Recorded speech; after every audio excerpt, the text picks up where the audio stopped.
So, Byron, it's not often that we agree with Julius Malema, but his latest conspiracy, well, we'll call it a conspiracy theory, sounds quite plausible because according to Julius Malema, Thabo Mbeki is back in the news because essentially Thabo Mbeki wants to orchestrate a coup against Cyril Ramaphosa's ANC presidential bids. What are your thoughts on these sort of allegations by Julius Malema?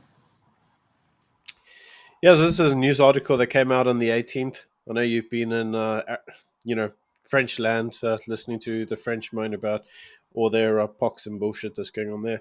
But you missed out the fun, man. So apparently, Julius Malema made an allegation that the whole thing with Arthur Fraser and the Pala Pala palaver and all the other kind of bids against the ANC apparently is a conspiracy theory by Thabo Mbeki, who's apparently very cross that he was never able to finish his second term in office because of, if you cast your memory back, Julius Malema backed Jacob Zuma to take over as president, and obviously, as a result, Mbeki got chucked out. So apparently, this whole thing's a conspiracy theory for the Thabo Mbeki, who's apparently trying to take over the reins and control of the ANC all over again. Thabo's come out and said, "Nah, not me, because I'm 80 and like, do I really want to run a country again?" But it hasn't stopped Juju from making the allegations. What do you think? I mean, I think there is an element of truth to it because Mbeki has been in the news lately, especially in the last 6 months. Like he says, we're heading towards an Arab Spring. He says the ANC has no plan to deal with any of the real problems of South Africa. Before, he used to keep a lot quieter in the past because he's 80 and because of various other things. I think there's still a grudge against the ANC for kicking him out in the first place, didn't finish his second term.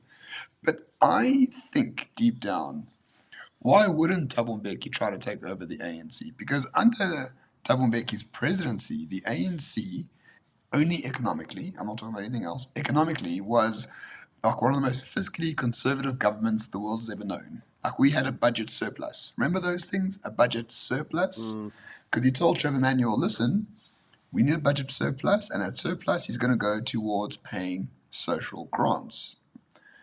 And then Pravin Gordhan came in and he just busted everything open. Now we're in debt, and the rest is history, of course. But I think looking back at the history of the ANC's presidents who were president of the country, Mbeki is probably the best one we ever had. And why wouldn't people want him back in some form of capacity? Maybe not as president, but maybe as someone from his camp taking over the ANC. I think that's quite a good deal for the ANC to go forward because people do look back fondly on Mbeki's presidency, at least in the economic sense.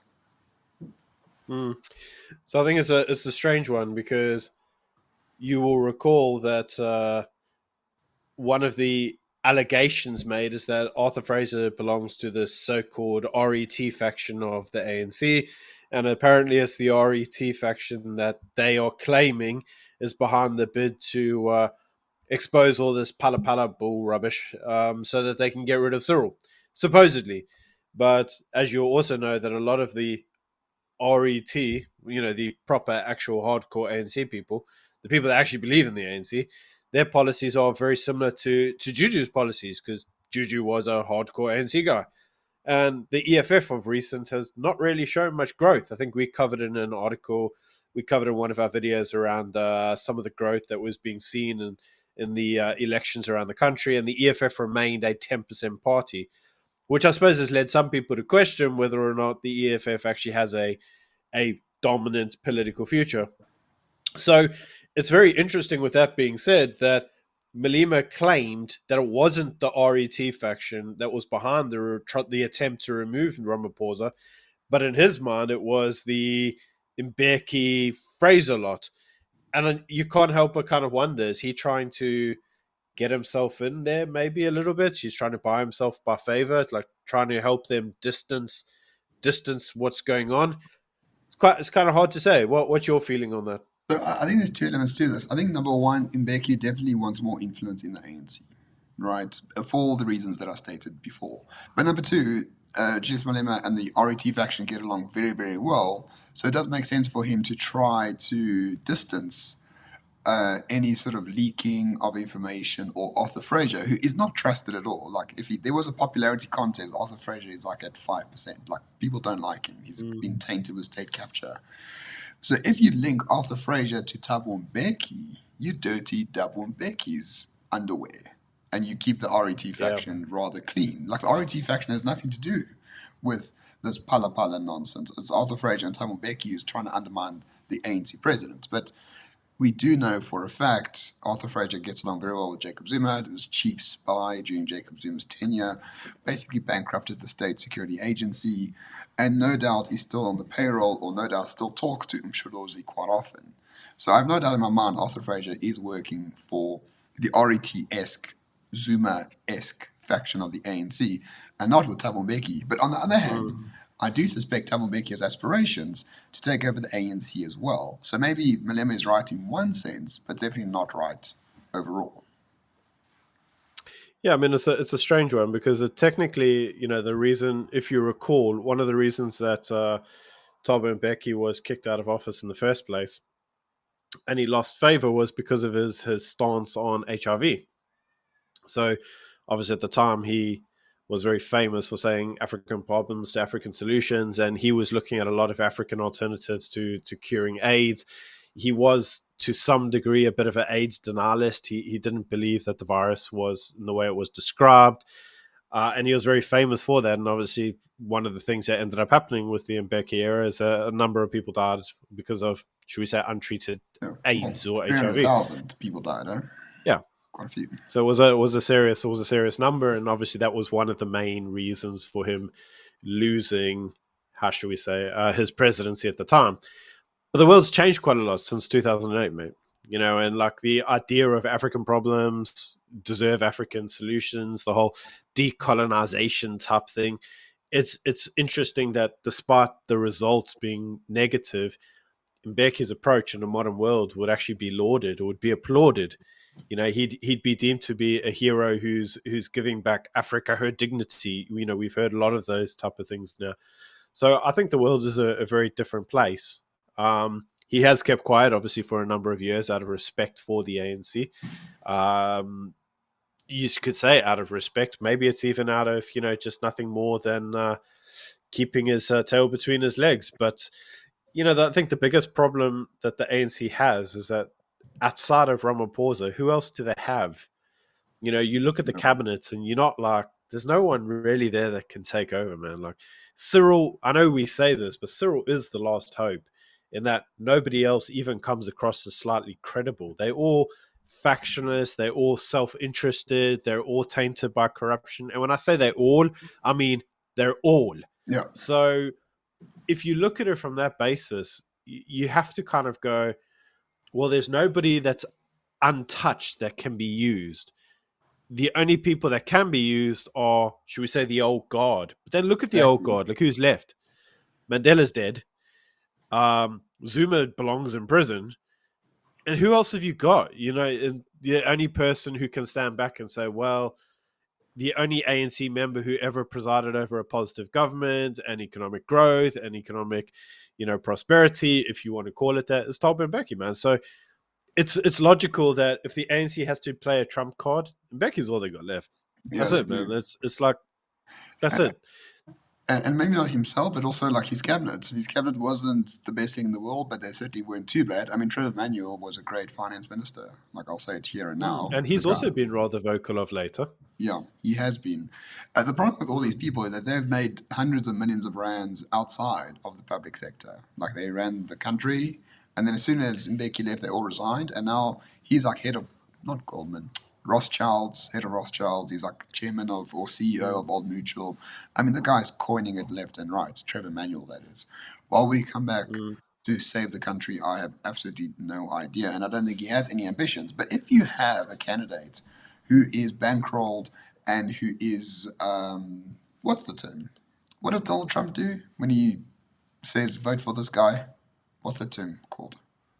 Endorse. There we He go. That's the endorses word. him. But if you have a candidate that is endorsed by Thabo Mbeki and people think back to his presidency, that could be something quite potent in order to win a national election. Maybe not internal ANC elections, because those guys just don't have any morals or standards or guides on how to be good at their jobs.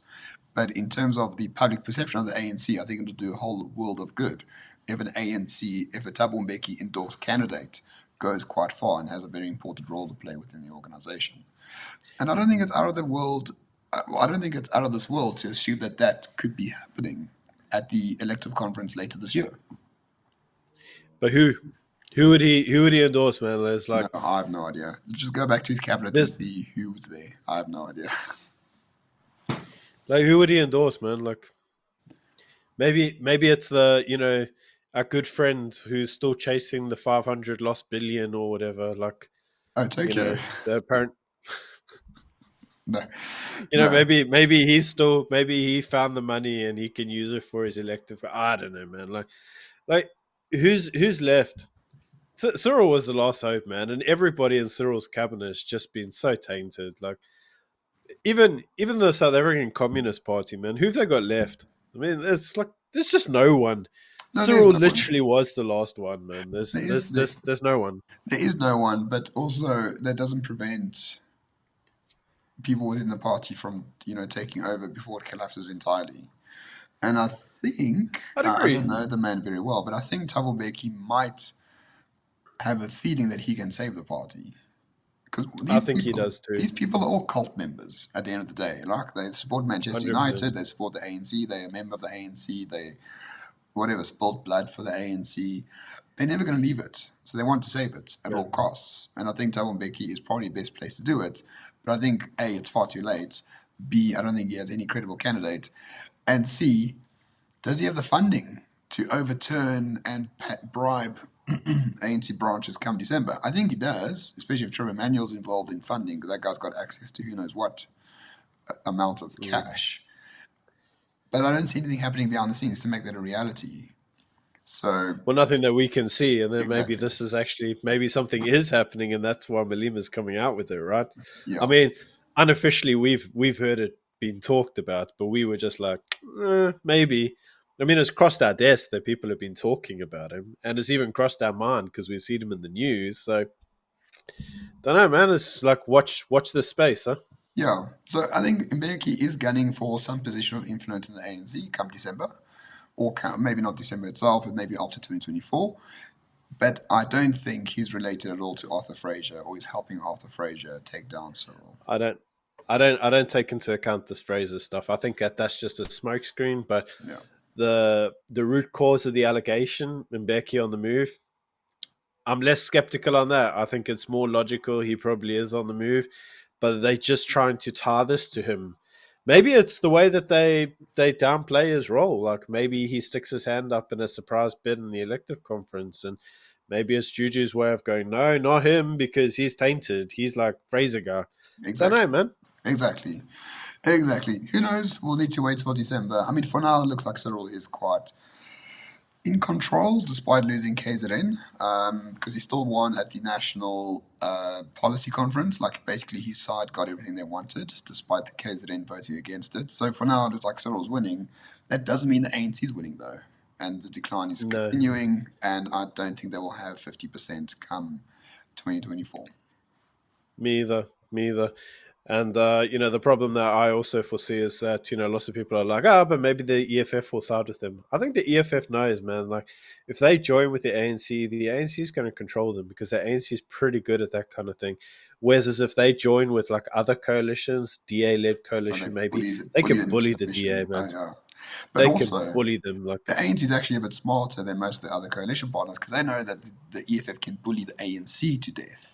And that's what they don't mm, want and will refuse absolutely. to have. The ANC is smart in that sense.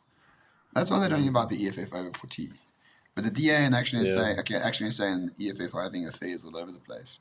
The DA haven't learned their lesson. But let's see. Let's see. But for now, Juice Malema is right in some sense, but not in all senses. And that really is the Yeah, I big. also want to just clarify this as well, just as a final kind of comment. Juju said this at an event he was invited to talk to, and the event like nobody turned up for it. And then Juju opened his big mouth, and then all of a sudden the event was covered everywhere. the man knows what he's doing. He knows how to generate publicity, and it's like. So with that being said, you have to kind of look at it and go, yeah, maybe it's also just Juju being Juju. Like Yeah, the guy's not an idiot. He knows how to generate interest in himself. yeah, yeah. All right. Well, that's the video. Thanks for watching, everyone, and we'll see you in the next one. Cheers, cheers. Take it easy. Bye.